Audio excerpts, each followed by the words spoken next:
자, 우리 성경 파노라마 우리 함께 볼 내용이 이제 7번으로 나와 있는 선지자의 사역입니다.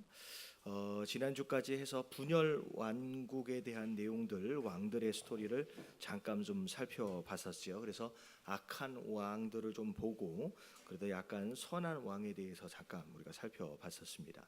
자, 이제 선지자의 사역, 그 분열 왕국 시대 안에서 활동했던 여러 선지자들에 대한 내용인데, 우리가 지난주에 앞에 좀 봤던 것처럼 이제 실제적으로 이제 말로 이제 사역을 했던 선지자들이 있었고요. 그리고 이제 글을 써가지고 사역했던 그런 선지자들, 두 부류로 좀 나누어서 생각해봤습니다. 자, 오늘 좀 더 자세하게 좀 살펴볼 텐데, 자, 오늘 중심 인물은 엘리야와 엘리사, 그 외에 여러 선지자들에 대한 내용들을 함께 살펴보겠습니다. 자, 밑에 읽어보겠습니다. 400여 년 동안 시작. 국을 통치했으나 거의가 하나님을 저버리는 악한 일을 자행하였습니다. 한 사람 왕의 현명치 못한 모습 때문에 백성들까지 죄악에 쉽게 빠지는 결과를 가져왔습니다. 그때마다 죄로 인한 하나님의 심판은 늘 예고되었고, 이런 하나님의 외침을 수행하는 사람들이 선지자들이었습니다. 악한 일에 무감각한 그들에게 외치는 선지자들의 외침은 실로 날카로웠으나 하나님은 좀처럼 돌아서지 못했고, 선지자들은 자연히 고난을 당했습니다. 이런 의미에서 선지자들의 끝없는 회개의 외침은 이스라엘 백성을 사랑하는 하나님의 뜨거운 사랑의 표현입니다. 네, 그래서 자, 하나님께서 계속 잘못된 길로 향하고 있는 이스라엘과 남유다를 향하여서 여러 선지자들을 보내서 경고하셨지요. 하지만 많은 경우 그 선지자의 이야기를 듣지 않고 오히려 그 선지자들을 학대하고 오히려 죽이는 그런 일들까지 이제 벌어졌죠. 자, 일단 넘어가서 이제 구술 선지자 중요한 인물 엘리야와 엘리사에 대한 내용을 먼저 살펴보도록 하겠습니다. 자, 엘리야가 스승이고요, 엘리사가 엘리야를 통해서 세워진 또 제자 중에 한 명이다라고 생각하시면 될 것 같아요. 자, 열왕기 상하에 많은 분량을 차지하고 있는 이제 두 명의 선지자가 있는데, 엘리야와 엘리사가 있습니다. 자, 이들은 문서로 남기기보다는 직접 무엇으로 전했어요? 입으로 전하는 사역을 했기 때문에 지금 여기 이제 교재를 보니까 구술 선지자라고 이제 따로 이제 분류가 되어졌습니다. 우리가 지금 새벽 예배와 금요 예배 때 함께 말씀을 보고 있는 역대하에 대한 내용들을 쭉 보시면 여호사밧이라고 하는 남유다 왕이 있고요. 그 여호사밧하고 함께 이렇게 좀 이제 교류했던 아합이라고 하는 왕이 있었지요. 그래서 사실 이 엘리야, 엘리사는 이 여호사밧과 그의 아들 여호람까지, 그리고 아합과 그의 아들 아하시야, 여호람까지 요 주변에서 이들이 왕으로 있었을 때 그때 활동했던 선지자들이다라고 이제 생각하시면 좋을 것 같아요. 자, 무엇보다도 이제 선지자의 대표적인 인물이 이제 엘리야일 텐데, 굉장히 뛰어난 능력을 가지고 있던 사람이었습니다. 그래서 이제 설명들을 좀 드릴게요. 자, 1번을 보면 1번 같이 한번 읽어볼게요. 시작. 아합 왕과 바알 선지자들과 대결. 자, 이 바알과 아세라 선지자들 450, 400, 950대 1로 함께 대결을 가졌던 산의 이름이 무엇이냐면 갈멜산이라고 우리가 잘 알고 있습니다. 하나님께서 이 이스라엘에게 3년 동안의 가뭄을 허락하셨죠.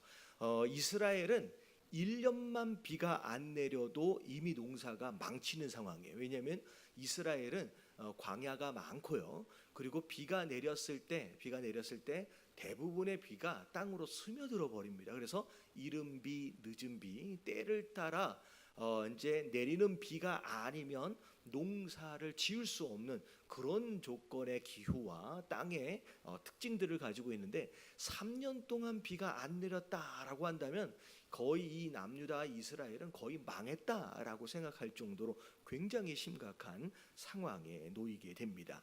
자, 그랬을 때 하나님이 3년째 되어진 해에 하나님께서 엘리야를 통해서 갈멜산에서 진짜 누가 하나님인지에 대하여 대결할 수 있도록 하나님께서 이제 허락하시죠. 그래서 엘리야, 하나님을 대표하는 엘리야 선지자 한 사람, 그리고 바알하고 아세라는 항상 같이 다녀요.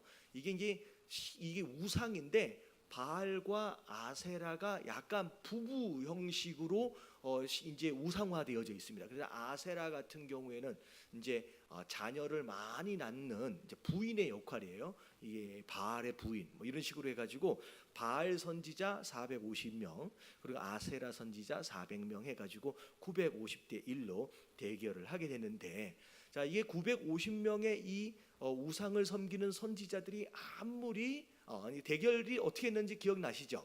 그 제단을 쌓아놓고 불로 응답하신 신이 진짜 하나님이다라고 했는데, 이들이 이제 제단을 쌓아놓고 아무리 소리를 질려도 심지어 자해를 해도 그들의 신은 가짜기 때문에 이게 응답이 없었겠죠. 근데 이제 이 엘리야가 제단을 쌓는데, 엘리야가 제단을 쌓을 때는 12개의 돌을 가지고 제단을 쌓습니다. 이 12개의 돌은 무엇을 의미할 것 같아요? 이스라엘의 12지파를 의미하게 되죠. 그리고 굉장히 중요한 게 뭐냐면 제물을 올려놓고 제단 가생이에다가 뭘 파냐면 도랑을 팠어요. 자, 도랑을 파고 그 다음에 그 제단 위에서부터 제단 제물서부터 제단 밑에까지 뭘 갖다 붓냐면 물을 4동이씩 해가지고 3번을 갖다 붓습니다. 그러니까 총 12통의 물을 갖다 부어요. 그래서 이것으로 말미암아 어떻게 보면 3년 동안 비가 안 왔기 때문에 물이 굉장히 중요할 거 아니에요. 그냥 어마어마하게 중요한 물을 쏟아 부음과 동시에 이미 장작과 제단이 다 물로 젖어버렸기 때문에 그냥 어쩌다가 불이 그냥 마른 땅에 어쩌다가 일어난 것이 아니라 진짜 하나님이 불을 내리셔야지만 불이 붙게끔 그렇게 만들어 버린 거죠. 그래서 결국은 이 기도로 인하여 엘리야의 기도로 인하여 하나님이 불로 응답하심으로 말미암아 자 진짜 하나님이 누군지 이 많은 백성들 앞에서 그것을 보이시게 되고, 그리고 그 갈멜살 위에서 거짓 선지자들이 다 죽임을 당하게 되는 상황이 바로 이 아합 왕과 바알 선지자의 대결이다라고 생각을 하시면 되겠습니다. 그래서 엘리야 선지자라고 하면 이 갈멜산의 대결, 우리가 이제 익숙하게 좀 알 수 있는 대목이죠. 자, 그리고 나서 또 이제 또 내용들을 좀 보면, 자 물론 이 대결이 있기 바로 직전의 이야기인데 3년 동안의 가뭄이 있는 동안에 과연 엘리야는 무엇을 먹고 살았을까? 두 번째 2번 같이 한번 읽어볼게요. 시작. 까마귀로 엘리야를 먹이. 자, 요단강 근처에 그릿 시내가라고 하는 곳에서 하나님이 물을 공급하시고, 그리고 먹을 것을 무엇을 통하여 공급하셨어요? 까마귀가 물어다 주는 것으로 인하여서 이제 공급하시는 장면이 나오게 되죠. 그래서 이제 아무것도 먹을 것이 없는 가운데 까마귀를 통하여 공급하시는 그런 역사를 또 엘리야는 또 경험하게 되죠. 자, 세 번째 볼게요. 자, 다 같이 한번 읽어봅니다. 시작. 사르밧 과부를 도와줌. 자, 이 내용은 엘리야가 머물러 있었던 그릿 시내가마저도 3년이 되어져 가니까 어떻게 됐어요? 말라버리게 됩니다. 그래서 더 이상 먹을 수 있는 물이 없어지는 상황 가운데 하나님께서 사르밧이라고 하는 동네에 가서 과부를 만나서 거기서 음식을 청하여 먹을 것을 이제 하나님께서 이제 말씀하고 계시죠. 자, 그런 가운데 사실 사르밧에 갔더니 과부를 만났는데 과부가 어떤 상태에 있어요? 음식이 막 많아가지고 선지자에게 막 나눠줄 수 있는 상황이 아니라 그냥 가루 한 줌과 기름 조금.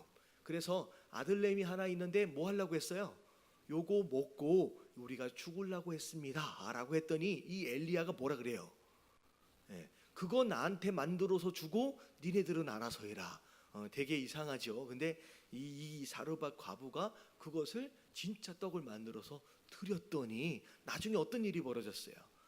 그 통과 병에 기름과 가루가 끊어지지 않게끔 정말 이 가뭄이 다 끝날 때까지 먹을 것을 하나님께서 이 과부에게 공급하시는 이 역사까지도 이 상황에서 또 이제 일어나게 되죠. 자, 그리고 4번을 보니까 또 어떤 내용이 있냐면, 자 같이 한번 읽어볼게요. 시작. 북쪽 아하시아 왕 죽음 예언. 자, 이 아하시아라고 하는 이 왕은 아합이라고 하는 왕의 아들입니다. 대신해서 왕이 됐어요. 아합이 어떻게 해서 죽었는지 혹시 기억나세요? 아합이 길르앗 라못을 차지한다고 막 이게 여호사밧 꼬셔가지고 전쟁에 나갔다가 자기는 안 죽으려고 이제 일반 병사 옷 입고 여호사밧에게 왕복을 입혀가지고 죽게끔 만들려다가 어떻게 했어요? 무심코 쏘아 올리는 화살이 어디 맞았어요?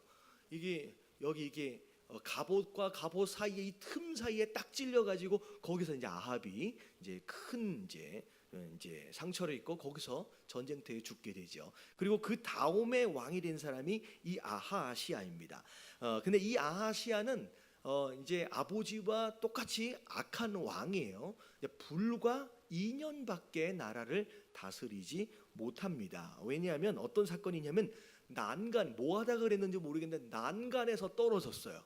난간에서 떨어져서 굉장히 큰 부상을 입었는데 그것으로 말미암아 죽게 생겼는 거죠. 근데 이 아하시아가 내가 이것으로 인하여 죽을지 안 죽을지를 이방 우상을 섬기는 선지자에게 물어보러 가다가 엘리야를 만나요. 그래서 이 이스라엘에 하나님이 없어서 그런 우상을 섬기는 선지자에게 가가지고 물어보려 하느냐, 너는 결단코 살지 못할 것이다 라고 엘리야가 대신 죽음을 예언해 주는 대목이 나오게 되죠. 그래서 이 4번이 그 이야기고요. 자, 5번 같이 한번 읽어볼게요. 시작. 불을 내려 군사들을 죽인. 자, 이 아하시아가 이 엘리야를 통하여 살지 못한다라고 하는 이 이야기를 들으니까 화가 잔뜩 났어요. 그래서 이 엘리야를 잡아오라고 50명의 군사를 보냈더니 이 엘리야는 어떻게 버려요? 산에 올라가 있는데 50명의 군사가 올라오니까 어떻게 해요? 내가 하나님의 사람이라고 한다면 하늘에서 불이 내려가지고 너희를 다 태우겠다. 이 약간 엘리야는 하늘에서 불 내리는 그런 은사가 좀 있는 것 같아요. 그래서 이 갈멜산 대결에서도 마찬가지고 이 군사들도 심지어 이게 3번째까지 왔을 때 2번째까지도 이 50명의 군사들 전부 다 불태워서 죽이는 그런 기적들을 일으켰죠. 이 약간 엘리야는 성격이 좀 불과 같다라고 생각을 좀 하시면 좋을 것 같아요. 사르밧 과부를 만났을 때의 행동도 보고 여러 가지 상황들을 볼 때 이 엘리야는 이렇게 젠틀한 그런 종류의 선지자이기보다는 막 이렇게 심판하고 불을 내리고 막 이렇게 좀 강직한 성격을 가지고 있는 그런 선지자처럼 좀 느껴집니다. 자, 그리고 나서 이제 마지막 엘리야가 이 사역을 마칠 때의 모습을 보면, 자, 6번을 볼게요. 다 같이 한번 읽어봅니다. 시작. 불수레를 타고 승천. 자, 이제 엘리야는 이제 죽는 것도, 이 땅을 떠나는 것도 그냥 비상치 않은 상황으로 떠나게 됩니다. 그래서 하늘에서 불수레가 내려오고 그리고 회오리 바람과 더불어서 하늘로 올려지는 그런 모습으로 승천하게 되지요. 자, 그때 이제 엘리야가 누구의 제자를 이제 후임으로 임명을 하게 되냐면 엘리사를 후임으로 임명을 하게 됩니다. 자, 밑에 한번 읽어볼게요. 엘리야 선지자는 시작. 엘리야 선지자는 하나님을 대신하는 일이었습니다. 당시 바알의 우상 숭배에 빠져있던 아합 왕에게 엘리야는 분명 걸림돌이었습니다. 그런 이유로 엘리야를 죽이려 했고 엘리야는 많은 고난을 당했습니다. 그러나 하나님의 사람 엘리야는 자기에게 주어진 사명을 잘 감당하며 위기에 처한 나라를 구하려고 애를 썼습니다. 그러나 결국 나라는 패망하고 말았습니다. 자, 엘리야를 대신해서 하나님이 이제 후계자를 세울 것을 명령하시는 가운데 엘리사가 이제 후계자로 세워지게 됩니다. 이제 엘리야가 불수레를 타고 하늘로 올라가는 그 현장에 사실 엘리사만 이제 결국 따라와 있게 돼요. 자, 그런 가운데 엘리사가 엘리야에게 이제 소원을 이제 이야기하는데 이제 많이 유명한 장면이죠. 뭐라고 얘기해요?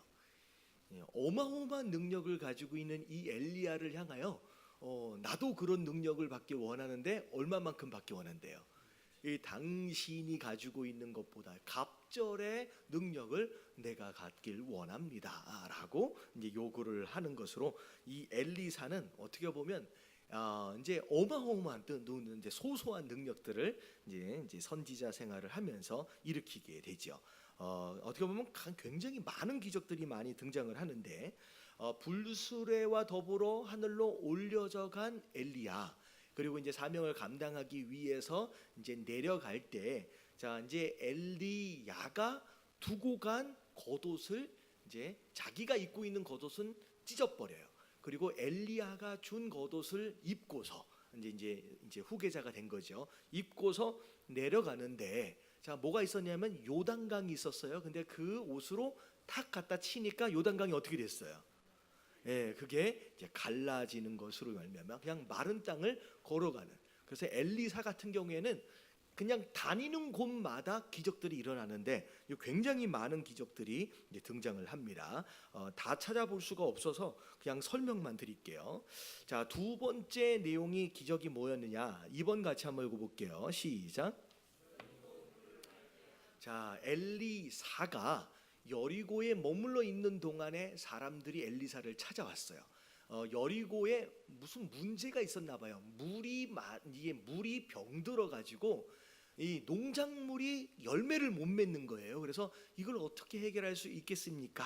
라고 요청했더니 한 번도 쓴 적이 없는 그릇을 가지고 오고, 그리고 소금을 가지고 와라. 그래서 그 소금을 그 그릇에다가 담은 다음에 이 물의 근원에다가 그 소금을 딱 뿌렸더니 물이 싹 고쳐져 가지고 그때부터 이제 열매를 맺는 그런 일들이 일어나게 됩니다. 이게 이제 기적이고요. 자, 세 번째 다 같이 한번 읽어볼게요. 시작.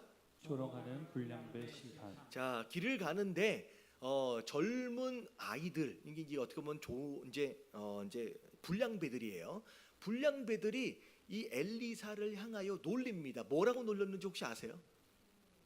대머리라고 놀려요. 그래서 여러분 버섯이신 분들을 놀리면 안 됩니다. 그래서 대머리라고 놀렸더니 이 엘리사가 가다가 저주를 해버려요. 그랬더니 나중에 어떻게 되냐면 암곰이 2마리나 나타나가지고 거기에 있는 불량배들 42명이 거기서 몰살을 당하게 됩니다. 그래가지고 그것도 이제 기적들 가운데 하나고요.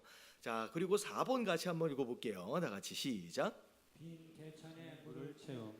자, 이런 내용들을 이게 어떻게 보면 소소하게 좀 잘 모르는 내용일 수 있을 것 같아요. 이 내용이 뭐냐면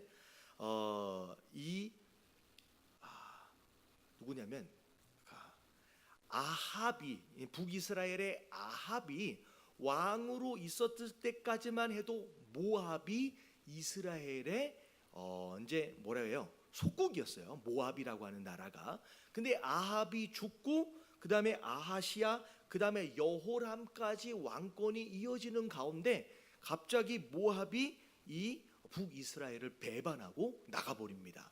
그랬더니 이제 거기 이제 북이스라엘의 왕이었던 여호람이 여호사밧에게 또 요청을 해가지고 우리 모압을 치러 갑시다라고 해가지고 이 여호사밧하고 그리고 여호람하고 그리고 에돔이라고 하는 나라도 함께 붙어요. 그래서 이 세 나라가 연합군을 만든 다음에 모압을 치려고 군사를 모아가지고 가는데, 가고 있는 길에서 단 한 번에 물을 못 만나는 거예요. 그래서 이 군사들이 다 목이 말라서 목말라 죽게 되는 상황이 벌어진 거죠. 심지어 우물을 만났는데, 개천을 만났는데 이게 다 비어있는 말라있는 개천을 만나게 됩니다. 자, 그때 누구를 만나느냐? 이 엘리사를 만나서 이게 물을 좀 어떻게 구할 수 있는지를 요청을 했을 때, 이 엘리사가 북이스라엘 여호람은 나쁜 왕이거든요. 내가 너랑 무슨 상관이 있느냐? 근데 여호사밧은 비록 잘못된 데 끼어 있긴 했지만 여호사밧은 남유다의 좋은 왕이 나쁜 왕이에요.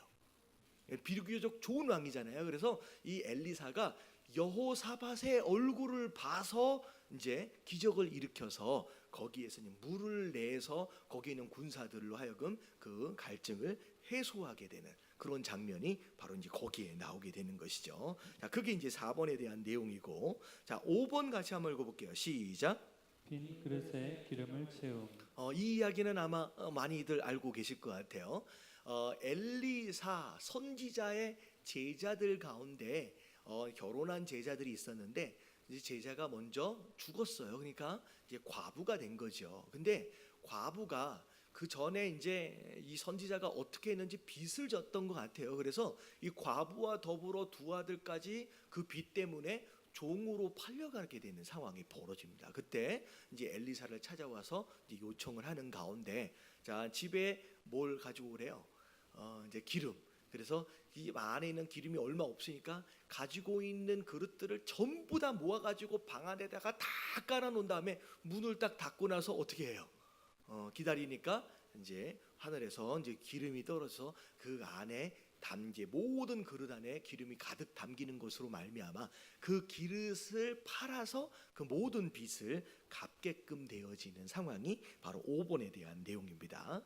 자, 그리고 6번을 보면, 자, 죽은 소년을 살렸다라고 하는 내용이 나오는데, 수넴이라고 하는 지역에 엘리사가 갔더니 이 수넴 이 여인이 이 선지자를, 이 엘리사 선지자를 너무 극진히 대접을 하는 거예요.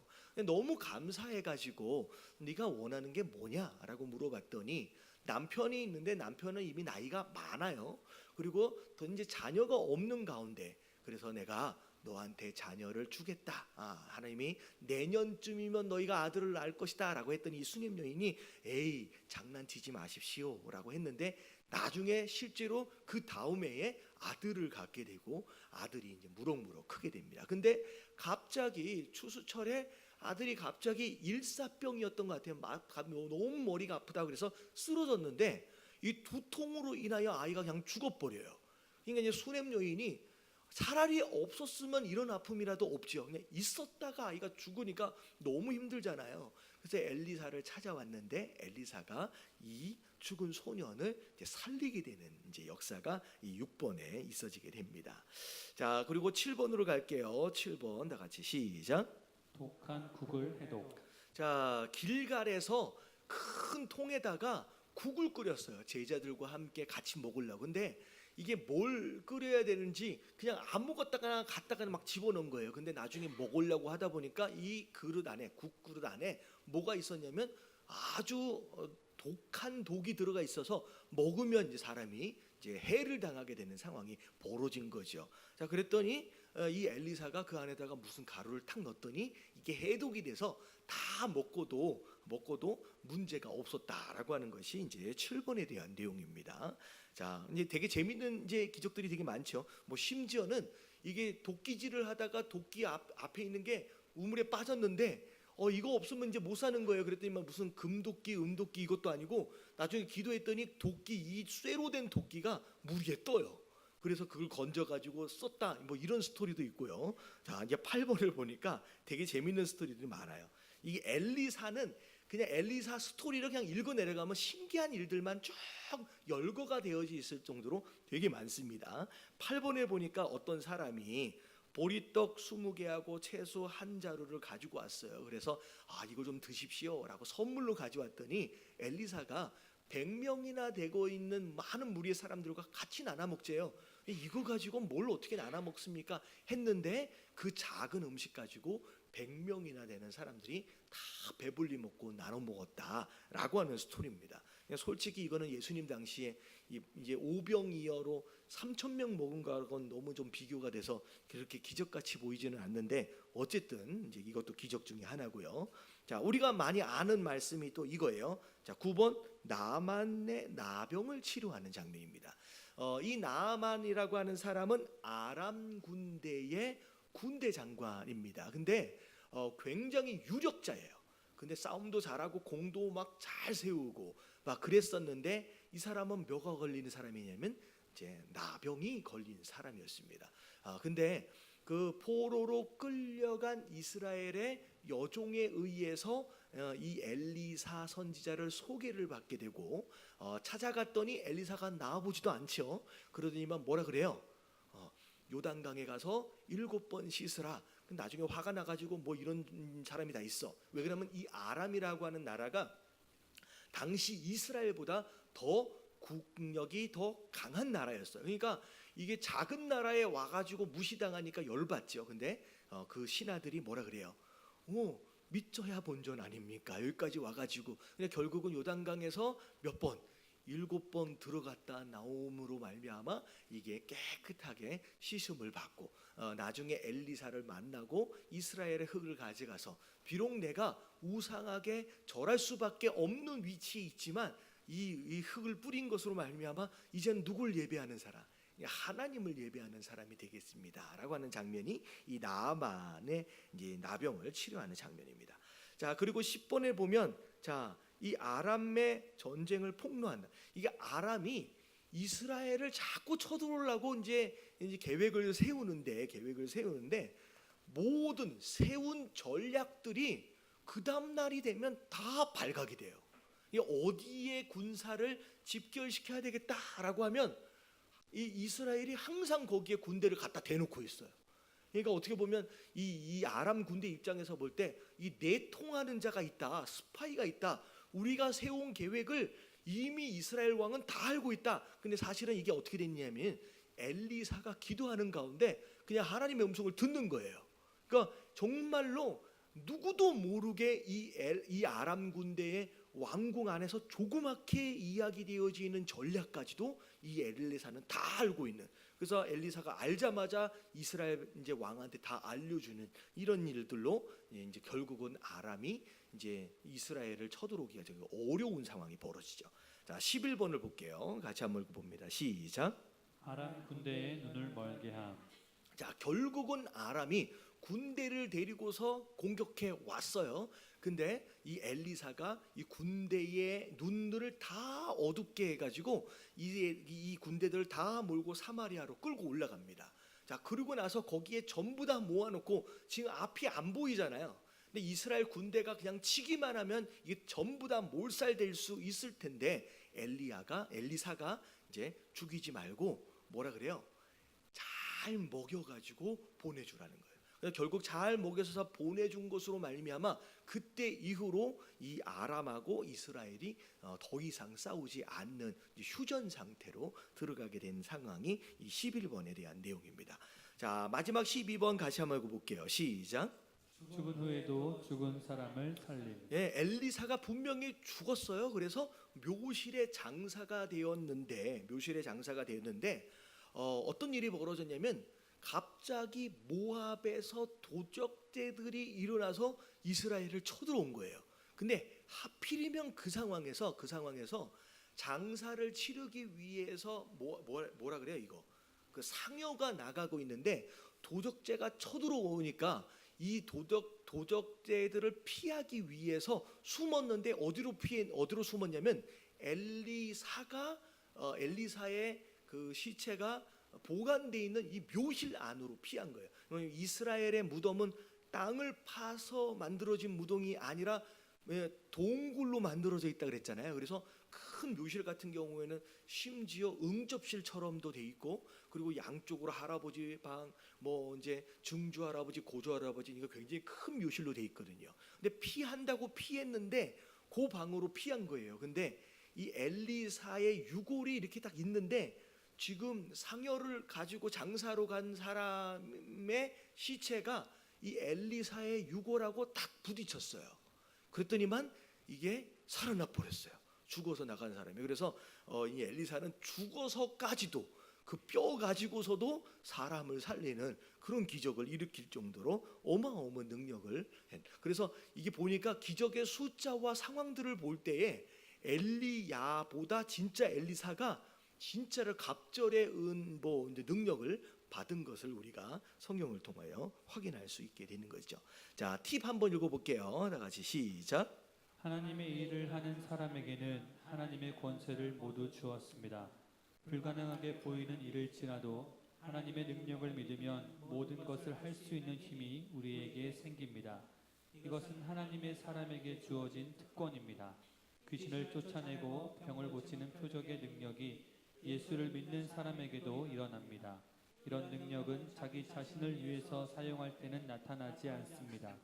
오직 하나님의 나라와 영광을 위해 사용할 때 하나님은 선지자들처럼 우리를 도구로 사용하십니다. 그래서 이런 거예요. 하나님이 능력 있는 사람을 사용하시는 게 아니라 하나님의 명령하심에 순종한 자들에게 그 일을 할 수 있도록 뭘 주시는 거예요?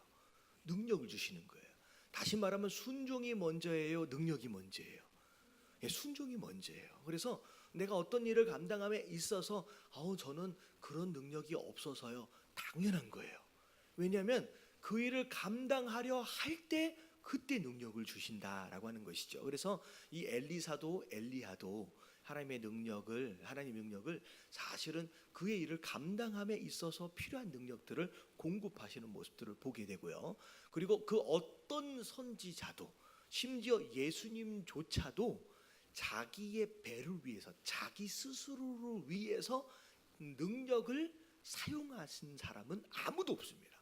심지어 예수님은 40일 금식 기도해서 돌을 떡으로 만들 수 있는 능력이 왜 없으셨겠어요? 근데 그것조차도 자기 스스로를 위한 어떤 이제 목적을 가지고서는 그 하나님의 능력을 사용하시지 않지요. 그래서 하나님의 일을 위해서 그 일들을 이제 그 능력들을 사용하게 되는 모습들을 보게 됩니다. 자, 그래서 이제 구술 선지자의 대표적인 인물이 이제 엘리야고 이제 엘리사, 이 두 인물에 대해서 좀 살펴봤고요. 자, 문서, 글로 이제 메시지를 전했던 선지자들이 굉장히 많이 나와요. 많이 나오는데 요 내용들의 좀 중요한 부분들을 보면 첫 번째 요엘이라고 하는 선지자. 그러면 이 요엘이라고 하는 선지자의 요 내용을 보면 굉장히 익숙한 걸 여러분들이 알 수 있을 것 같아요. 혹시 이게 말씀이 찾아질 수 있나요? 자, 28절서부터 한번 읽어볼게요. 시작.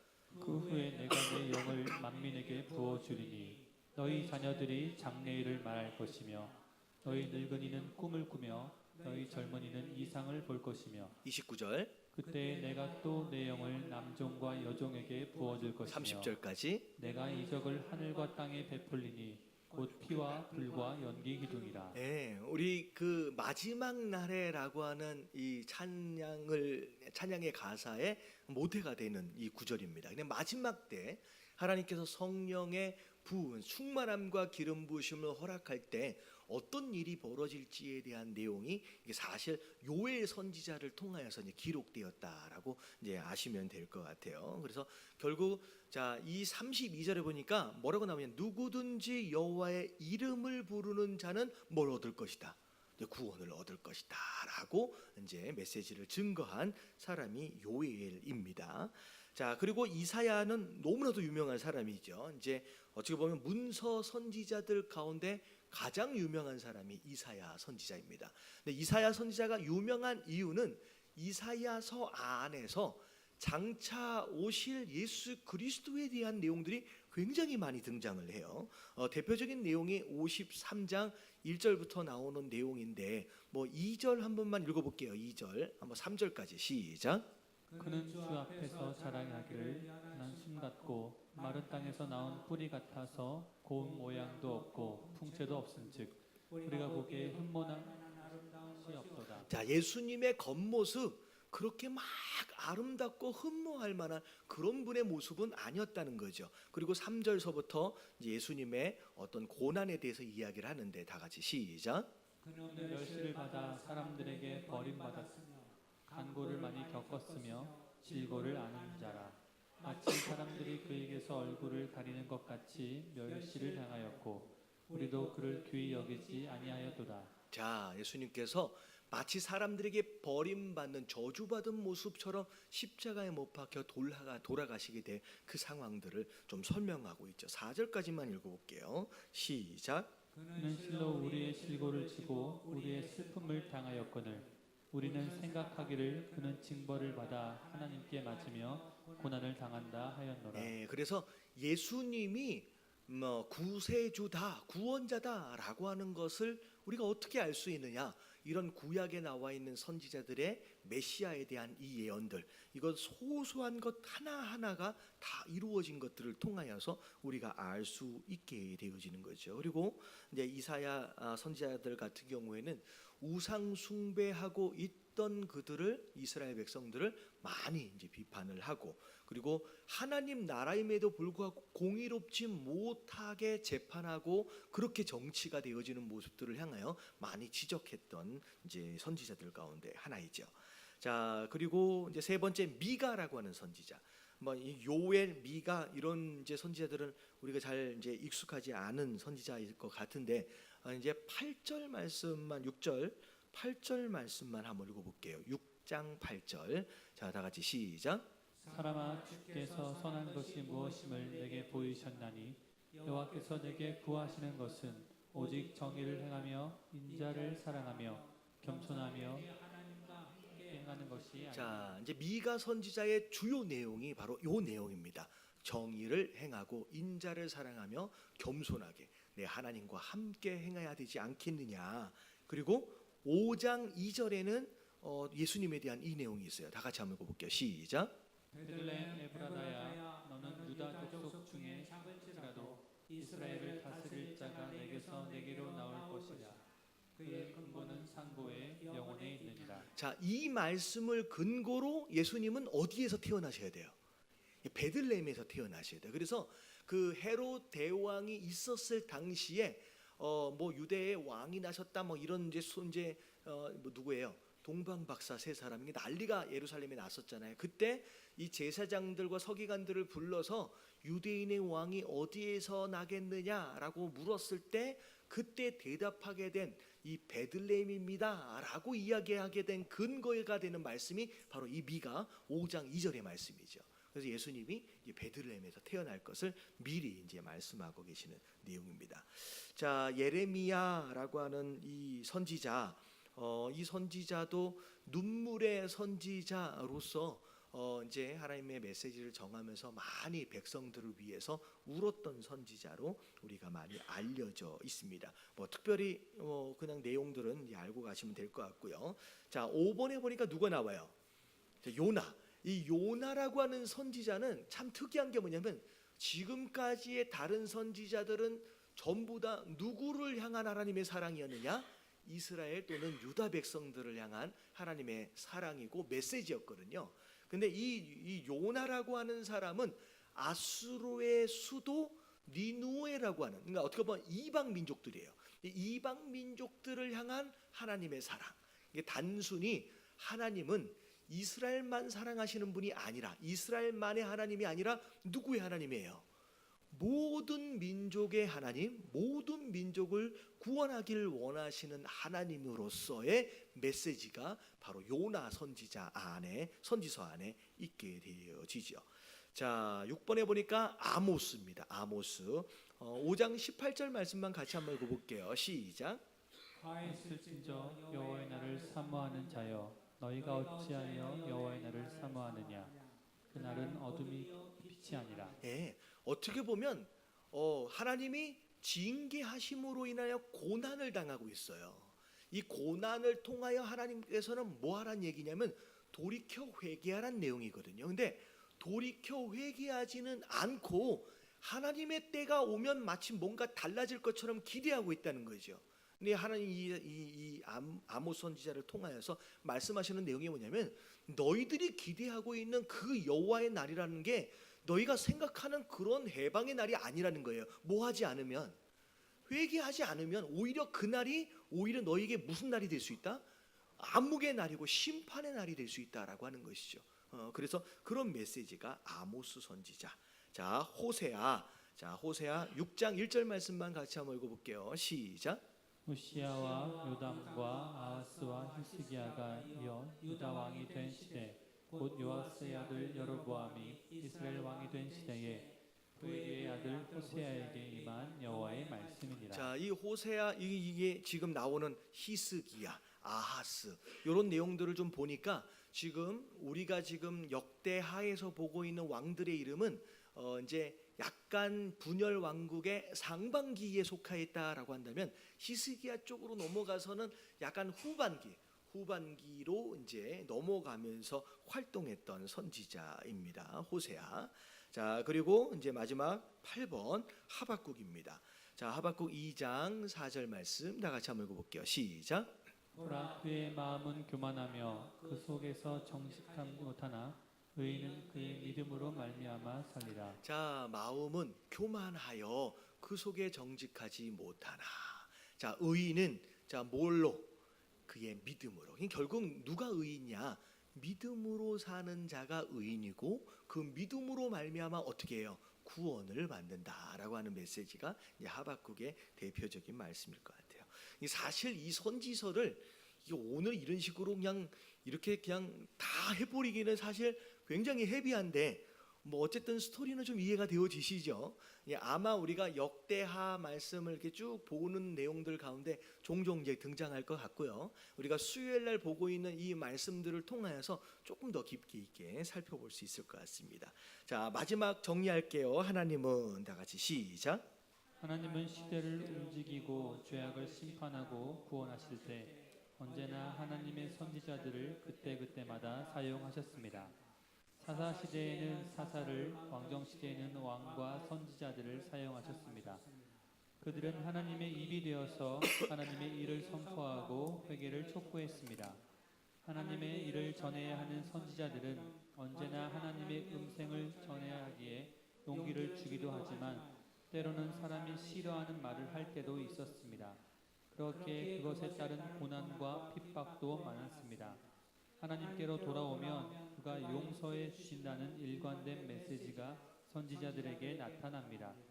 세상에 대해 우리들은 모두 하나님으로부터 이런 선지자의 사명을 부여받았습니다.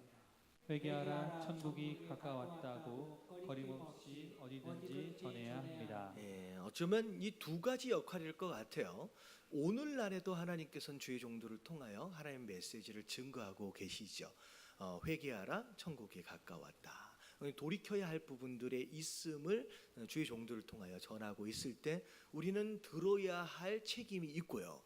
그리고 듣는 자들과 듣는 책임과 더불어서 우리는 이 땅 가운데 또 이런 메시지를 또 전해야 할 또 다른 책임이 사실 함께 있다라고 하는 것을 지금 마지막으로 이야기하고 있는 것입니다. 자, 그래서 이제 분열 왕국 시대와 더불어서 이제 선지자들이 그 가운데 어떻게 활동했는지에 대한 내용을 오늘 이제 살펴봤고요. 이제 결국은 하나님이 이제 북이스라엘을 아수르를 사용해서 치시고 남유다를 바벨론을 사용해서 치시는 가운데 결국 이제 포로로 끌려가는 상황, 그리고 포로 시대가 시작되어지는데 그 이후에 하나님이 이스라엘 백성들을 또 어떻게 끌고 가시는지에 대한 내용을 다음 주부터 이제 살펴보도록 하겠습니다. 아마 이 내용이 지금 4주가 남았어요. 4주가 남아서 올해 안에는 이제 마무리가 될 것 같고요. 그리고 이제 구약에 돼 있는 이제 우리 통독하는 스케줄 자체가 이제 10장 정도씩밖에 읽어 내려가지 않기 때문에 신약하고 스케줄을 맞추기는 쉽지 않을 것 같습니다. 그래서 신약으로 우리가 말씀이 좀 넘어가기 전에 중간 단계에서 제가 좀 다른 프로그램들을 새해에는 조금 중간에 넣어서 통독과 더불어 좀 같이 진행을 해보려고 생각을 하고 있어요. 그래서 어쨌든 수요일 날이라도 해가지고 내년 후반이 되어지든 뭐 어떻게 되든 한번 통독을 해보는 것을 이렇게 목표로 일단 진행을 해보도록 하겠습니다. 자, 우리 너무 시간이 좀 늦어서 제가 마무리 기도하고 마치도록 하겠습니다.